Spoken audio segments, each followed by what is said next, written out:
Good morning students, कैसे हैं आप सब। वेंचर्स IQ में आप सभी का स्वागत है।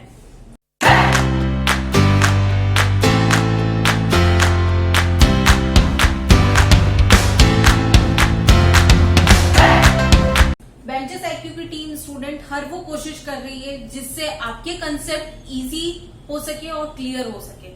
स्टूडेंट, हमारा मकसद सिर्फ यही नहीं है कि आपके कंसेप्ट हम इजी करें, हमारा मकसद ये भी है कि वो कंसेप्ट आपको क्लियरली समझ आए, क्योंकि कभी कभार सिचुएशन ऐसी होती है कि इजी होते हैं और वो चीजें आती नहीं है, और अगर क्लियर हो जाती है तो वो जब आप सॉल्व करते हैं तो आपको डिफिकल्टी लगती है कि हाँ उसका क्या था ट्रिक, उसका क्या था। तो हम ये कोशिश कर रहे हैं स्टूडेंट कि आपको हर चीज ऐसे समझ आ जाए कि हम जैसे खेलते खेलते कुछ चीजें नहीं समझ लेते हैं, वैसे आपको वो चीजें समझ आ जाए और हमारे कंसेप्ट्स भी क्लियर हो जाए। तो स्टूडेंट, हम रैंकिंग ऑर्डर की सीरीज को आगे बढ़ाते हुए अब हम रैंकिंग तक तो अभी तक हमने पढ़ लिया था, अब हम पढ़ रहे हैं ऑर्डर। तो जो स्टूडेंट फर्स्ट बार इस लेक्चर को देख रहे हैं, आप प्रीवियस वीडियोस रैंकिंग के भी देख लीजिएगा।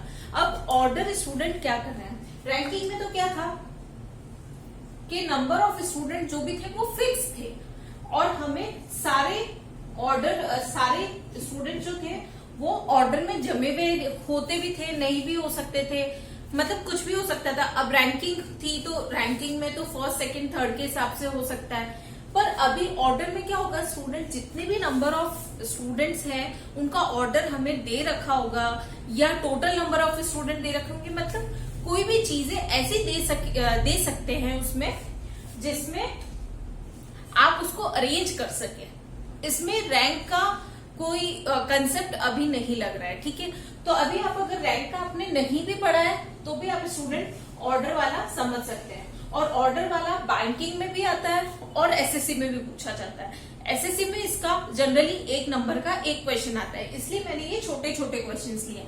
और बैंकिंग में देखेंगे तो यही रैंकिंग और ऑर्डर के जो क्वेश्चंस होते हैं वो पजल्स का रूप ले लेते हैं, और पजल्स स्टूडेंट्स आप सॉल्व करेंगे, धीरे धीरे हम उसके भी क्वेश्चंस लेके आएंगे।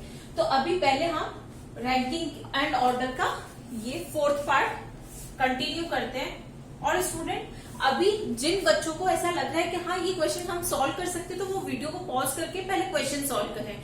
अगर आपको लगता है कि कंसेप्ट आपके क्लियर है तो आप आंसर चेक कर लीजिए, और अगर आपको ऐसा लगता है कि नहीं हमारे कुछ कंसेप्ट्स में अभी कमी है, तो आप वीडियो को पूरा देखिए और देखिए कि मैं कैसे सॉल्व करती हूँ। तो स्टूडेंट, हमारा फर्स्ट क्वेश्चन है, तो पहले हम यहाँ से स्टार्ट कर लेते हैं ताकि ये वाला एरिया क्लीन हो जाएगा। तो 5 फ्रेंड्स है स्टूडेंट MNOPQ, ठीक है, ये किसी रो में बैठे हैं सच दैट। अब स्टूडेंट, हमें ये नहीं पूछना है कि रो में नॉर्थ की तरफ बैठे हैं या साउथ की तरफ बैठे हैं। तो स्टूडेंट, हमें इस रो में मान के चलना है कि जो भी स्टूडेंट बैठे हैं वो बाय डिफॉल्ट नॉर्थ की तरफ बैठे हैं। अगर आप साउथ की तरफ करते हैं तो आप सारे स्टूडेंट को साउथ की तरफ लेंगे, तो स्टूडेंट बाय डिफॉल्ट नॉर्थ की तरफ लेंगे तो वो इजी होता है, ठीक है। तो 5 है तो 1 2 3 4 5, ठीक है स्टूडेंट, ये 5 लोग बैठे हैं। अब बोला है P is in left of A, तो लेफ्ट मतलब हिंदी वालों के लिए ये है बाया, तो P is in left of A, P जो है वो O के लेफ्ट में बैठा है। तो अभी हम क्या करेंगे स्टूडेंट, हम इसको जमाने से पहले जो भी इंफॉर्मेशन दे रखी है हम इसको साइड में लिख देंगे। तो P is in left of A, तो O, तो P जो है वो O के लेफ्ट में बैठा है, तो लेफ्ट ये होगा, राइट ये होगा। स्टूडेंट, मैंने आपको पहले की क्लास में कंसेप्ट बता रखा है। फिर अभी हम देखेंगे and N is right of Q, तो N जो है वो Q के राइट में है। फिर M is right of A, तो M O के दाएं बैठा है, M O के राइट में बैठा है। And N is left of P, N जो है वो P के लेफ्ट में बैठा है। तो स्टूडेंट, आप इससे जमाने की कोशिश कीजिए, इन सेंटेंस को एक कोलैबोरेट करके और एक सेंटेंस में लाने की कोशिश कीजिए। तो हम क्या देख रहे हैं student, P Q and T, ये जो ऑर्डर आ रहा है वो एज इट इज हमने लिख दिया, O और M। तो स्टूडेंट, यही हमने जमा दिया यहाँ। अब इसमें क्या पूछा हुआ है कि सेंटर पे कौन बैठा है, तो P बैठा है। अगर पूछेंगे लेफ्ट एंड पे कौन बैठा है, एक्सट्रीम लेफ्ट एंड पे कौन बैठा है, तो Q बैठा है। एक्सट्रीम राइट एंड पे कौन बैठा है, तो M बैठा है। अगर ये पूछ सकते हैं स्टूडेंट कि Q में अगर 20 है और यहां से ये इंक्रीज हो रहा है, कोई भी Q के पास नंबर ऑफ बॉक्सेस हो सकते हैं, कुछ भी हो सकता है, तो Q के पास अगर 20 चॉकलेट्स हैं, अगर हम चॉकलेट्स माने तो Q के पास 20 चॉकलेट्स है और ये इंक्रीजिंग ऑर्डर में बैठे हुए हैं, और M के पास जो है 50 चॉकलेट्स है और इसके पास 40 चॉकलेट्स है, तो आप बताओ O के पास क्या होगी। तो O के पास स्टूडेंट हमारे पास जो भी ऑप्शंस दे रखे होंगे, अब वो ऑप्शन ऐसे हो सकते हैं 30, 42, 55 और 60। तो स्टूडेंट 40 और 50 के बीच में तो क्या आ रहा है, सिर्फ 42 आ रहा है, तो यहाँ आंसर जो होगा वो सिर्फ 42 ही होगा। तो यही आपको कंसेप्ट हमें आगे के क्वेश्चंस में भी करने हैं। अब जरूरी नहीं है मैंने यहाँ सेंटर, हैवियर, लाइटर या कुछ भी ऐसा दे रखा है तो उसके ऊपर ही क्वेश्चन आएंगे। क्वेश्चन कैसे भी पूछ सकते हैं, तो आपको इन सब का ध्यान रखना है। ठीक है, अभी हम नेक्स्ट क्वेश्चन करेंगे। नेक्स्ट क्वेश्चन स्टूडेंट्स अब है ग्रुप ऑफ फ्रेंड्स। अब इसमें क्या हो रखा है, वेट से बैठे हुए हैं स्टूडेंट। तो हम इनइक्वालिटी की सीरीज में हमने स्टूडेंट देखा था कि ये ग्रेटर देन का होता है और ये लेस देन का होता है। तो ग्रेटर देन जो भी होगा वेट में वो हम लेफ्ट हैंड साइड रखेंगे और जो लेस देन होगा वो हम राइट हैंड साइड रखेंगे, या अगर हम ग्रेटर देन में यहां रखते हैं तो हम लेस देन का साइन लगाएंगे। तो स्टूडेंट आपको जो भी अगर इन साइंस में प्रॉब्लम है तो आप इनइक्वालिटी की सीरीज बना रखी है, आप उसमें जाके देख लीजिएगा। अभी हमारा है group of 4 friends ABCD, B is the lightest. अब स्टूडेंट यहां अगर हम लाइटेस्ट ले रहे हैं और यहां जाते जाते हैवी हो रहा है वेट, तो स्टूडेंट हम क्या देखेंगे कि लाइट है तो लाइटेस्ट सुपरलेटिव डिग्री होती है, यानी B से लाइट कोई भी नहीं हो सकता। फिर C is heavier than D, तो C is heavier than D। तो स्टूडेंट इनइक्वालिटी का कंसेप्ट हम यहाँ पे भी यूज करते हैं। तो C जो है वो हैवियर है D से।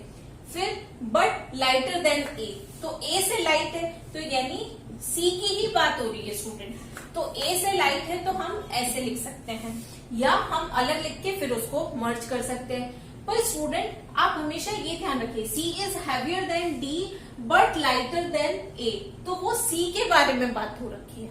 अगर यहाँ हु होता और D की बात होती, तो अगर किसी भी वेरिएबल के आगे, जैसे यहाँ पे कहीं क्वेश्चन में हंस और हु आया है, तो यानी हु आते ही स्टूडेंट इसकी बात हो रही है। तो वैसे अब इसमें बट लाइटर देन A, तो यानी यहाँ C की बात हो रही है। तो स्टूडेंट आपको यही कंसेप्ट समझना है।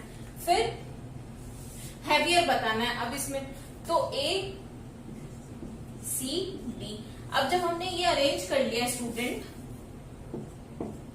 तो हम क्या देखेंगे, A जो है वो हैवियर है। अब अगर हमें पूछा जाए कि थर्ड हैवीएस्ट कौन है, तो थर्ड हैवी कौन होगा स्टूडेंट, तो इसमें क्या होगा, D होगा आंसर। अब अगर यदि ये पूछा जाए कि ये 66 kg का है और B जो है वो 20 kg का है, तो क्या आप C और D बता सकते हैं। अब जो भी गिवन ऑप्शन होगा वो इन दोनों के बीच की वैल्यूज होगी। अब स्टूडेंट C और D में C का जो होगा वो D से बड़ा होगा और D का जो होगा वो C से छोटा होगा। आपको इन्हीं सब चीजों का ध्यान रखना है। अब स्टूडेंट हम नेक्स्ट क्वेश्चन लेते हैं। उनका भी वेट दे रखा है, तो E is heavier than only A, तो E जो है, अब 5 बॉक्स जमे हुए, E is heavier than only A, तो यहां हम हैवी मानेंगे और यहां हम लाइट वेट मानेंगे। तो स्टूडेंट ओनली A मतलब क्या है कि सिर्फ E जो है वो A से ही बड़ा है, बाकी उससे चीजें सब हैवी ही है। ठीक है, C is heavier than A and A and E and less than B। ठीक है स्टूडेंट, तो C is heavier than A and E, तो ये यहां कॉमा आएगा, C is heavier than A and E, तो C is heavier than A and E and less heavier than B, तो B से लेस हैवी है, यानी B इससे heavy and less heavier than B, which is not the heaviest. अब student यहाँ विच आया तो यानी ये B की बात हो रही है, तो B जो है वो हैवीएस्ट नहीं है, तो स्टूडेंट हम क्या करेंगे, C यहाँ लिखा B हैवीएस्ट नहीं है, तो अब इसके अलावा कौन सा बचा है, तो D बचा है, तो स्टूडेंट हैवीएस्ट कौन सा हुआ, D हुआ। अगर पूछे लाइटेस्ट कौन सा है तो A हुआ, मिडल में कौन सा है तो C हुआ। अगर पूछे कि D से लाइट कितने लोग हैं, तो D से लाइट 1 2 3 4 है। अगर पूछे E से लाइटर लोग कितने, तो 3 है। और अगर E से हैवियर कौन है, तो A है। E किससे हैवियर, तो A से हैवियर। तो स्टूडेंट आपको यही सब चीजें फाइंड करने का बोला जाएगा। जरूरी नहीं है मैंने यहाँ हैवियस्ट लिखा है तो आप पुराने पेपर्स में देखोगे और हैवियस्ट नहीं मिलेगा कि अरे मैम ने तो क्वेश्चन गलत बता दिया, ऐसा नहीं है। मैंने कुछ क्वेश्चंस इसलिए आपको बताया कि ये एकदम इजी लेवल है, तो और मैं आपको हर चीज इसलिए इजी से बता रही हूँ ताकि आपको ये ना लगे कि अरे यार ये क्या पूछ लिया, अभी तो फर्स्ट क्लास में हमें ऐसा बता दिया। विनोद इज टॉलर देन हंस, तो विनोद टॉलर है हंस से, तो स्टूडेंट विनोद लंबा है तो मैंने यहां ग्रेटर लिया है और हंस छोटा है उससे। फिर बोला हु इज टॉलर देन आलोक, तो हंस की बात हो रही है, वो आलोक से बड़ा है। फिर and Alok is taller than Navneet, तो आलोक जो है वो नवनीत से लंबा है। अभी if Mohit is the tallest, अगर मोहित टॉलेस्ट है, अब मोहित वहां तो आ नहीं सकता तो मोहित यही आएगा स्टूडेंट। तो अभी हमें पूछा शॉर्टेस्ट कौन सा है, तो शॉर्टेस्ट कौन है, नवनीत है। क्वेश्चन और लिए मैंने, तो अभी हम इनको सॉल्व करेंगे। तो फर्स्ट क्वेश्चन है कविता इज यंगर टू सोनिया, तो स्टूडेंट अगर आपको अभी तक कंसेप्ट समझ आ गया है तो वो आप पॉज करके एक बार ये सारे क्वेश्चन सॉल्व करने की कोशिश कीजिए और फिर आप देखिए कि आपके क्वेश्चन सही है या गलत, ठीक है। तो पहला क्वेश्चन ये है कविता इज यंगर टू सोनिया, तो स्टूडेंट जैसा कि मैंने बताया कविता यंगर है सोनिया से, अब या तो इधर की साइड बना सकते हो या इधर की साइड बना सकते हो। तो यंगर टू सोनिया मैंने अब ये सीरीज उल्टी ले ली, यहाँ यंगर आएंगे और यहाँ एल्डर आएंगे। Sonia is younger to Rakesh, तो Sonia is younger to Rakesh. Sunita is younger to Kavita, और Sunita is younger to Kavita. तो सेकेंड यंगेस्ट बताइए, सेकेंड यंगेस्ट कौन हुआ, कविता हुई। अब स्टूडेंट अगर हमें ये क्वेश्चन पूछा जाता कि थर्ड यंगेस्ट बताइए, तो सोनिया हुई। अगर बोला जाता कि एल्डेस्ट कौन है, तो राकेश हुआ। और बोला फोर्थ एल्डेस्ट कौन है, तो फोर्थ एल्डर पर्सन कौन है, तो वो क्या होगा, सुनीता होगी। तो स्टूडेंट आप ऐसे ही देखिएगा, ठीक है। अभी हम नेक्स्ट क्वेश्चन देखते हैं। और जो भी स्टूडेंट समझ नहीं रहे ना, वो स्टूडेंट आप या तो प्रैक्टिस कीजिए या वीडियो को वापस से रिवाइंड करके और देखिए। अगर आपको कंसेप्ट फिर भी समझ नहीं आता तो स्टूडेंट कमेंट सेक्शन आप ही के लिए लिखा हुआ है, आप उसमें लिखिए कमेंट कि हमें ये कंसेप्ट समझ नहीं आया है, तो हम आपके लिए और कोई तरीका ला सकते हैं, या नंबर ऑफ क्वेश्चंस ज्यादा लेके आए, या हमारे जो पढ़ाने का तरीका है उसमें कुछ चेंजेस लेके आए। तो स्टूडेंट आपको भी थोड़ी सी तो मेहनत करनी है ना। हम इतने सारे क्वेश्चन लिख रहे हैं तो कमेंट में तो आप इतना तो लिख ही सकते हैं, यार ये कंसेप्ट समझ आ गया है, इतने 10 क्वेश्चन में से हमने 8 सही किए, इतना तो लिख सकते हैं ना स्टूडेंट। इतनी तो मेहनत करेंगे, जब आप कॉम्पिटेटिव एग्जाम्स की प्रिपरेशन कर रहे हैं तो इतनी मेहनत तो करनी ही पड़ेगी ना student. Most popular to least popular novel. अब स्टूडेंट मैंने ये शॉर्ट में लिखा है क्वेश्चन, शॉर्ट में इसलिए लिखा है कि बोर्ड पे वो इतना आता नहीं। तो अब इसमें ये लिखा है कि most popular to least popular novel का मतलब ये है कि मोस्ट से लीस्ट तक कोई भी एक अरेंजमेंट कर रखा है नॉवल का। H is more popular than E, तो एच पॉपुलर है ई से। Novel G is not as popular than F. अब स्टूडेंट जब भी बड़ी पजल आती है तो जो भी गिवन है पहले आप वो लिख दीजिए। अब novel G is not as popular as novel F, इसका मतलब ये है कि जी पॉपुलर कम है एफ से, but more popular than H. तो एच से ज्यादा है तो एच यहां लगा लेंगे। फिर अब स्टूडेंट पूछा है, बोला है नॉवल के इज लीस्ट पॉपुलर। तो स्टूडेंट अब के जो है वो सबसे लीस्ट है, तो जो भी पॉपुलरिटी की लाइन रही होगी उसमें के जो है वो सबसे। स्टूडेंट प्रैक्टिस करिएगा, वीडियो को पॉज कीजिएगा, मैं बार बार कह रही हूँ स्टूडेंट। फिर बाद में जब एग्जाम आएगा ना तब आप ये बिल्कुल मत कहना कि हमने तो प्रैक्टिस ही नहीं की, अब और क्वेश्चंस लेके आइए। क्योंकि जब क्वेश्चंस करा रहे तो आप साथ में कर नहीं रहे हो, और फिर अब आप कहोगे कि ये तो हमने समझ लिए थे, अब आप नए क्वेश्चन लेके आइए। नए क्वेश्चन हम लेके आएंगे पर आप पहले ये तो करिए। साथ साथ में जितना करोगे उतना आपके लिए फायदा होगा स्टूडेंट। मैं यहाँ कितने भी क्वेश्चन करा दूं और जब तक आप पेन नहीं उठाओगे ना कोई भी फायदा नहीं है। और अभी सारे एग्जाम्स आ रहे हैं, अब ये लॉकडाउन और ये सब बहाने अब वो चले गए हैं। अब सारे एग्जाम्स कंटिन्यू उसी स्पीड में होंगे और शायद उससे भी फास्ट स्पीड में होंगे, तो आपको भी अपनी तैयारी की स्पीड अब फास्ट करनी होगी। MNPQT obtain different marks. अब ये शायद आपसे रिलेटेबल क्वेश्चन है, तो आप देख लीजिएगा कि आपकी पोजीशन इनमें कहां पे है। MNPQT इनको डिफरेंट मार्क्स मिले हैं, M got more marks than P only. तो अब 1 2 3 4 5 है, तो हमने ये 5 बना दिए। N got more marks than P only, तो P से ही ज्यादा है N के मार्क्स। ठीक है student. T and Q got more marks than M। अब T और Q को ज्यादा मार्क्स मिले M से। तो स्टूडेंट T और Q की पोजीशन जो है वो यहाँ डिफाइन नहीं है। Q यहाँ भी हो सकता है और T यहाँ भी हो सकता है, और M की पोजीशन यहाँ ये है। अब इसमें पूछा है लोएस्ट स्कोर किसका है, तो लोएस्ट स्कोर P का है। अगर इसमें पूछते हैं हाईएस्ट स्कोर किसका है, तो ऑप्शन अगर आता M N P, ये T Q M N और कांट बी डिटरमाइन, तो कांट बी डिटरमाइन होता। आप इन दोनों में से कोई भी अपनी मर्जी आए जो टिक नहीं कर सकते स्टूडेंट। यह आता T और Q, तो आप T और Q टिक करते हैं, आप ये टिक नहीं करोगे कि कांट बी डिटरमाइन।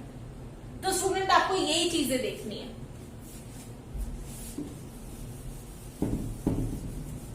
ऑप्शन क्या आ रहा है और हमें उस वक्त क्या डिसीजन लेना है, यही रीजनिंग है। रीजनिंग कोई अलग से चीजें नहीं है, रीजनिंग आपके माइंड की कैपेबिलिटी है कि हाँ आप कैसे डिसीजन ले सकते हो। 7 बुक्स है A to G, तो A से लेके G तक 7 बुक्स अरेंज्ड है बंडल में। तो बंडल क्या हो सकता है, ऐसे तो कभी जमा हुआ नहीं होगा, ठीक है, तो हॉरिजॉन्टल कभी नहीं होगा, वो वर्टिकल में ही होगा। अब number of books between G and C, G और C के बीच में और E और D के बीच में जितनी बुक्स है वो इक्वल है, ठीक है। अब या तो आप जमा दीजिए, पर अभी इसमें कुछ दे नहीं रखा है तो हम सिर्फ लिख रहे हैं। आप ये तरीका देखिए मेरे पजल सॉल्व करने का, फिर आप अपने में चेंजेस ला सकते हो स्टूडेंट। क्यों थोड़ी सी, अब बहुत से स्टूडेंट्स को आता सब कुछ है पर करने के तरीके इतने वो लेंदी वे में कर लेते हैं ना कि उनको क्वेश्चंस के लिए आगे टाइम ही नहीं मिलता। फिर वो कहते हैं कि अरे रीजनिंग में बहुत टफ आई थी, क्वेश्चंस ही नहीं हो रहे थे। तो वो आप पहले ये देख लीजिए, उसके लिए स्टूडेंट हम पढ़ा रहे हैं। तो आप थोड़ा सा हमारी मेहनत को एनकरेज करें और वीडियो को लाइक और शेयर और सब्सक्राइब कीजिए। और अभी स्टूडेंट हमारा ये क्वेश्चन, हमने जो कंडीशंस थी वो लिख ली है, क्वेश्चन भी हमने वापस पढ़ लिया। अब इसमें क्या बोला है कि E और G के बीच में F है, तो हम 2 कंडीशन बना सकते हैं। E और G के बीच में F है और यहाँ G ऊपर भी हो सकता है, ठीक है स्टूडेंट। अब इन्होंने क्या बोला है, B के B is right above E, तो बी ई के जस्ट ऊपर है, तो यहाँ तो हो नहीं सकता, तो वो यहाँ होगा, तो यानी ये कंडीशन डिनाई हो गई। अभी स्टूडेंट हमें बोला है जी और सी के बीच में जितनी डिस्टेंस थी वो ही ई और डी के बीच में। अब स्टूडेंट हम जी और सी के बीच में ऐसे तो ले नहीं सकते थे, क्योंकि अगर हम ऐसे लेंगे और ई और डी के बीच में लेंगे तो इसमें लिखा हुआ है कि सी बॉटम में लेंगे। तो स्टूडेंट हम देखते हैं कि जी और सी के बीच में हम ऐसे लेके देखते हैं, और ई और डी के बीच में कैसे लेंगे, तो ई और डी के बीच में कैसे लेंगे, जब जी और सी के बीच में 3 लोग आ रहे हैं तो ई और डी के बीच में भी तो 3 आएंगे, ठीक है। अब एक इधर कौन सा बचा है, ए बचा है। अब स्टूडेंट ये हमारी पजल हो गई सॉल्व। अब ये जो सॉल्व हुई हुई पजल है ना स्टूडेंट, इसके अकॉर्डिंग ये क्वेश्चन निकालना है। तो टॉप पे कौन सा है, टॉप पे डी है, मिडल में कौन सा है, तो मिडल में 3 यहां से छोड़े 3 यहां से छोड़े, बी ये है। फिर इसमें पूछा सी की पोजीशन। अब सी की पोजीशन में स्टूडेंट ऊपर से भी आ सकती है, वो नीचे से भी आ सकती है, या हमें ऐसे बोल सकता है C is between A and B, ये भी बोल सकता है, या थर्ड टॉप बोल सकता है, या बॉटम फिफ्थ, कुछ भी आ सकती है स्टूडेंट। और जी पोजीशन फ्रॉम टॉप, तो जी की पोजीशन टॉप से बताइए स्टूडेंट। तो 7 बुक्स है और साथ ही 7वां ही नंबर है जी का, ठीक है स्टूडेंट। तो आप देख रहे हैं कितनी आसानी से हमने ऑर्डर के क्वेश्चंस किए और ऑर्डर हमने बहुत ही आसानी से समझा है स्टूडेंट। अब जरूरत है तो आपको प्रैक्टिस करने की, क्योंकि मैंने आपको हर वो छोटी से छोटी चीज भी समझा दी है स्टूडेंट। अब इसमें ऑर्डर में कुछ नहीं बचता है, ठीक है। आप जितनी प्रैक्टिस करेंगे स्टूडेंट उतना आप अच्छे से क्लियर हो सकेंगे। और बेंचेस आईक्यू की टीम जो बाकी सब्जेक्ट्स के लिए भी मेहनत कर रही है स्टूडेंट, आप उन्हें भी देखिए, और उनके लिए आप स्टूडेंट आप देखेंगे कि आपको वीडियोस मिल जाएंगे। आप इकोनॉमी का ले लो, पॉलिटी ले लो, इंग्लिश ले लीजिए, मैथ ले लीजिए, आपको हर जगह स्टूडेंट क्वेश्चंस भी मिलेंगे और हमारा पढ़ाने का तरीका भी मिलेगा। और वो इतना इजी है स्टूडेंट कि आप बहुत ही आसान तरीके से आप ये आने वाले एग्जाम्स में श्योर आप ना क्लियर कर लेंगे। मैं आपको ये श्योरिटी देती हूँ, बस जरूरत है तो आपको प्रैक्टिस करने की। तो स्टूडेंट बाकी चीजों को आप समझ चुके होंगे। मैंने जो भी ये वाली जो पजल है ना स्टूडेंट, ये वाली पजल आप वापस से देख लेना, क्योंकि ये वाली पजल थोड़ी बड़ी थी, इसमें क्वेश्चंस भी मैंने थोड़े डाल रखे थे। तो ऐसे ही पजल में अगर थोड़ी बड़ी आती है ना, तो बैंकिंग में उसके 4-5 क्वेश्चन आ जाते हैं, और रीजनिंग में ऐसा हो सकता है कि अगर क्वेश्चन आ रहे हैं तो ठीक है, क्वेश्चन आ जाता है 1-1 नंबर का। नहीं तो क्या होता है स्टूडेंट, आपको ऐसी सीरीज बनानी होती है तो इसमें नंबर कम कर लेते हैं। तो आपको मैंने हर तरीके का क्वेश्चन बताया, ठीक है। तो अभी आपको क्या करना है स्टूडेंट, प्रैक्टिस करनी है और वीडियो को लाइक करना है और चैनल को सब्सक्राइब करना है, ताकि आपको नोटिफाई होता रहे, नोटिफिकेशन मिलेंगे स्टूडेंट, तो आपकी भी प्रिपरेशन में गैप नहीं आएगा, ठीक है। और तब तक के लिए स्टूडेंट वीडियो को लाइक कीजिए, चैनल को सब्सक्राइब कीजिए, एंड खुश रहिए, स्वस्थ रहिए, मस्त रहिए। Best of luck.